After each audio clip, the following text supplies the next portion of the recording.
मैं अगर अभी की बात करूं तो अभी मैं देखूं ये दो पार्टियां सीपीएन यूएमएल जो कि ओली की पार्टी है और जो नेपाली कांग्रेस है, अगर मैं इन दोनों पार्टी की बात करूं तो ये बड़ी पार्टियां हैं।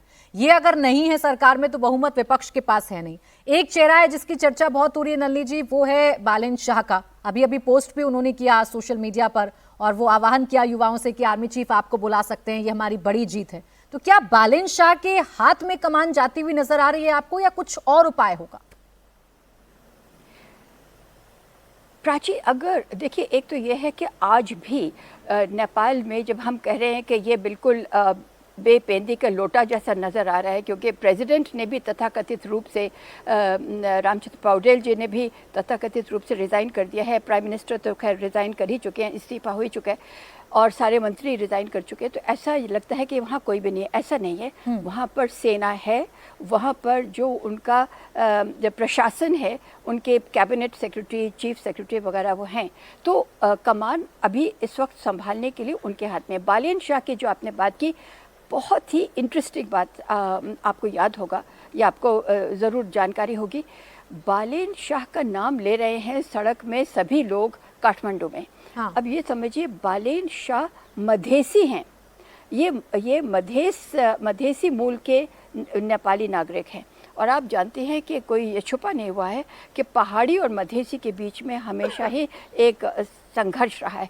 मधेसी ने हमेशा ही कहा है कि हमें दबाया गया है यहाँ पर। हाँ। अगर बालेन शाह दरअसल वहाँ पर प्राइम मिनिस्टर बन जाते, प्रधानमंत्री बन जाते या किसी उच्च पद पर चले जाते, तो ये एक बहुत ही क्रांतिकारी एक कदम होगा और ये क्रांतिकारी डेवलपमेंट होगी। साथ ही मैं कह दूँ, कितनी ये स्थायी होगी ये मैं नहीं कह सकती बालेन शाह जी के बारे में। हाँ ठीक है, लेकिन बालेन शाह भी दावा तो कर रहे हैं और जैसा सारे पैनलिस्ट भी बता रहे थे और वहां के जो युवा भी बता रहे हैं नलिनी जी, वो यही कि उनके बीच में बड़े पॉपुलर हैं बालेन शाह, ये एक ऑप्शन है। लेकिन जो आर्मी की बात आप कर रही हैं, यही मैं अभी पूछ रही थी, इसी बात की मैं चर्चा कर रही थी कि वहां के जो आर्मी चीफ हैं उनसे जब मदद मांगी तत्कालीन प्रधानमंत्री केपी शर्मा ओली ने, तो उन्होंने कहा पहले आप इस्तीफा दीजिए तब हम आपकी मदद करेंगे। इस्तीफा दिया केपी शर्मा ओली ने और उसके बाद अब जो सेना है वो सब देख रही है, लेकिन अभी भी ऐसा लग नहीं रहा कि कुछ कंट्रोल में है। यहां से क्या आर्मी रूल की तरफ अब कुछ दिन के लिए आगे बढ़ेगा नलिनी जी नेपाल? देखिए, नहीं, मुझे नहीं लगता कि नेपाल वहाँ के जो जेन जी है, अगर आर्मी ने कदम उठा लिए, गलत मैं समझती हूँ, मेरी समझ में, कि हम अब चलाएंगे इस देश को। तो आप देखिए, जेन जी ने जैसे एक लोकतांत्रिक सरकार को हटाया है, तो आर्मी को हटाने में कितनी देर लगेगी? तो इसलिए वो नहीं होगा जो कि जेन जी इस वक्त ये पीढ़ी जो मांग रही है, वो कह रही है कि सारे के सारे मेंबर्स ऑफ पार्लियामेंट इस्तीफा दें और दोबारा चुनाव हो। और उसमें फिर उसके, और मुझे लगता है कि अंतरिम तरीके से ये बालेन शाह को बोल रहे हैं, रवि लामिछाने को बोल रहे हैं। रवि लामिछाने को आपको पता ही है कि उन्होंने अभी कुछ ही घंटे पहले जेल से छुड़ा लिया है जेन जी ने। वो तो जेल में थे। हाँ। एक मनी लॉन्ड्रिंग और एम्बेजलमेंट और फ्रॉड में यानी कि उन पे आरोप थे, तो वो तो जेल में थे। लेकिन अगर जेन जी यहाँ तक पहुँच गया है, तो आप ये समझ लीजिए कि उनके मन में इस वक्त कितना डिजर्नमेंट जिसे कहते हैं, कि कितनी बुद्धि इस वक्त काम कर रही है। वो लगता है कि बहुत युवा बुद्धि काम कर रही है। हाँ। लेकिन थोड़ा सा समय होने, जब उन्हें समझ आएगी, तो फिर उनको लगेगा कि कई स्टेप्स जो हैं वो देश चलाने के लिए हमें लेने चाहिए, बहुत ठहराव से। बिल्कुल नलिनी जी, देखिए अभी जैसी कंडीशन बनी, उनकी जो दो मांगे थी वो मांगे तो पूरी हो गई।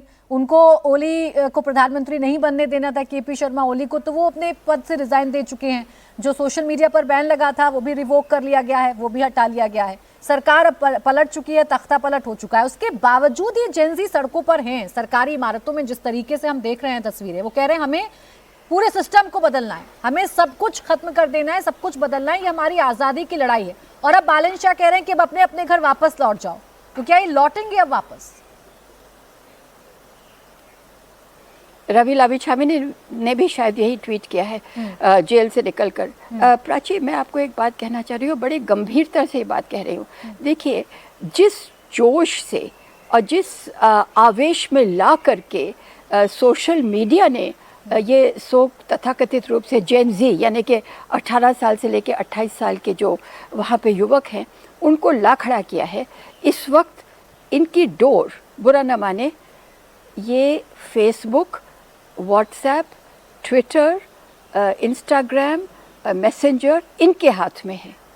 अगर यहाँ पर एक चल जाए, एक लहर आ जाए कि जो आप कर रहे हैं, ओली को जिस तरह से आपने किया है, वो बीमार आदमी भी हैं, 2 दफ़े किडनी ट्रांसप्लांट हो चुका है और टीबी के मरीज़ रहे हैं।